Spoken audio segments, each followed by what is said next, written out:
Oh my gosh, America is in the healthcare collapse of 2025 and 2026. All thanks to the big, beautiful bill. There have been a plethora of videos all over TikTok, all over YouTube with people coming back saying they're getting letters in the mail telling them their mature adult parents or grandparents are no longer allowed to stay in the nursing home they've been in for 10 years, 5 years, 3 years, 1 year, all because of Medicare funding. Let's discuss this. Imagine this with me for a second here. You check your mailbox on a regular Tuesday afternoon, and instead of just seeing grocery flyers or real estate flyers, there's a letter telling you that your dad has 30 days to pack up and leave his nursing home. No, he didn't do anything wrong. The family didn't stop paying, and the staff didn't even quit on the nursing home. This is the new America, all thanks to the big, beautiful bill that just rewrote all the rules of elder care, and the weakest link in the healthcare system is snapping. This is the letter that no family wants to get. It starts like this. Dear resident or family representative, due to the changes in Medicaid funding, we can no longer maintain your loved one's placement. ...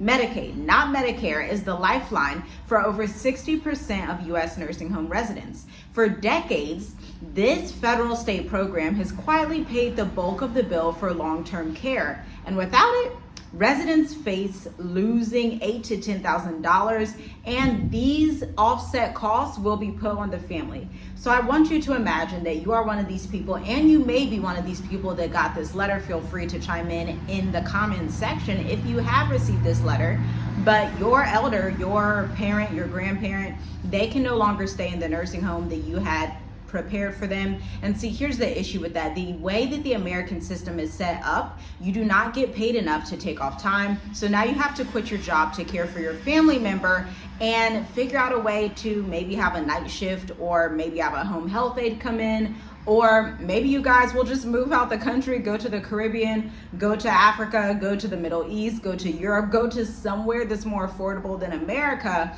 because we all know healthcare in America is just a disaster.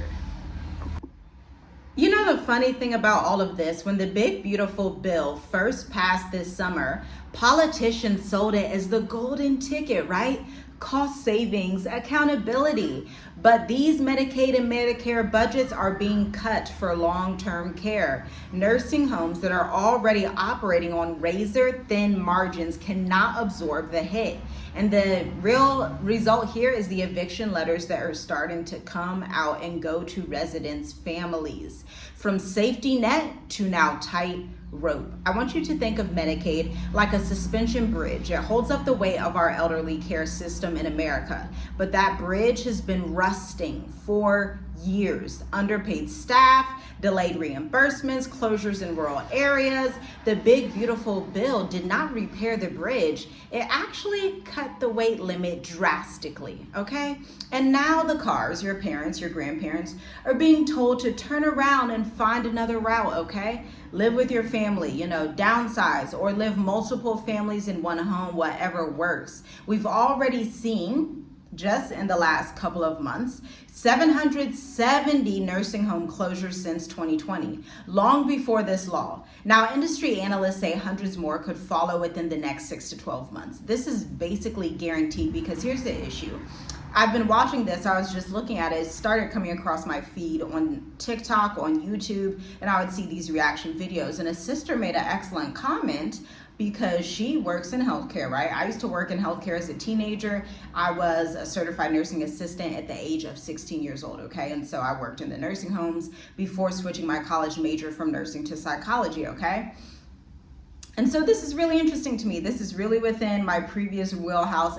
I follow these ideas and these headlines because it's like, wow, so much has changed. And I saw that change all the way back then, and I was like, I have to become an entrepreneur. I have to up-level my skills outside of healthcare, because this, guys, let me break it down to you. She put it like this. The hospitals that are in rural areas, the nursing homes in rural areas, if you are not having the residents there anymore, that means funding and money is not coming into those nursing homes. That means those nursing homes and those hospitals are now going to lay off those nurses and those nurses' aides. Can we say healthcare collapse, somebody? Unfortunately, most people don't understand when they voted for these policies and when they were backing these policies that older white Americans are going to feel the blow first. I can tell you firsthand as a teenager, when I was working in those nursing homes, they are filled mostly with white Americans, okay? Typically, they're wealthier people.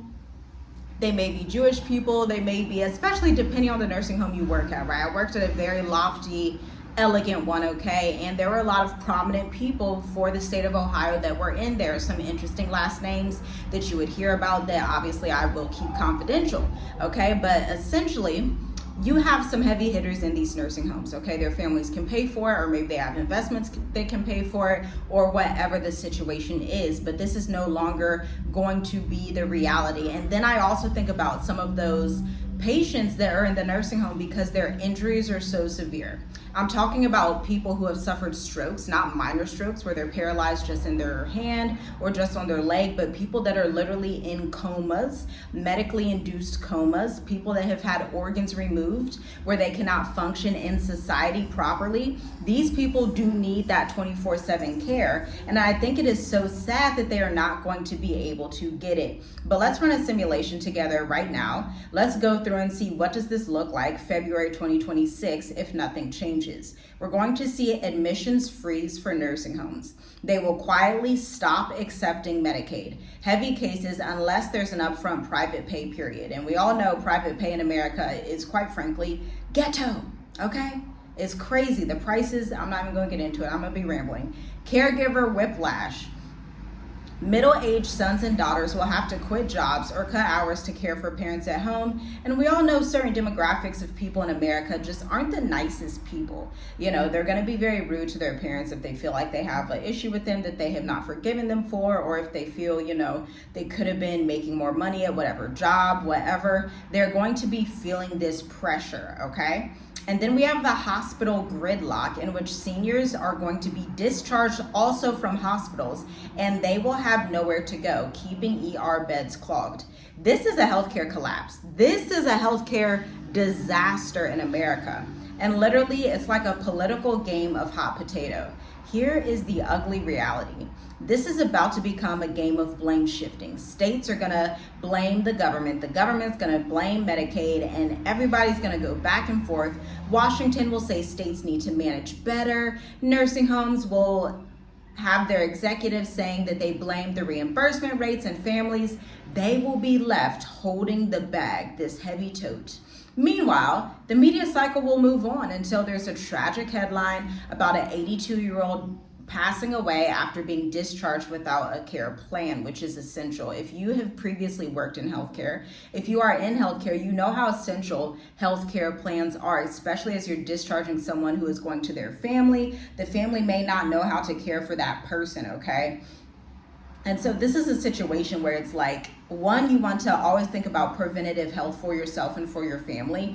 Two, I would suggest that you start thinking about retiring elsewhere and you start looking into medical tourism, because the states, they're collapsing on every front essentially, okay? And so if you are currently going through this and you're like, hey, what are my options? I want you to know your rights. There's a federal law, actually it is called 42 CFR 483, strictly limits legal discharges. Ending Medicare or Medicaid payments is not automatically a valid reason unless all appeal rights are exhausted.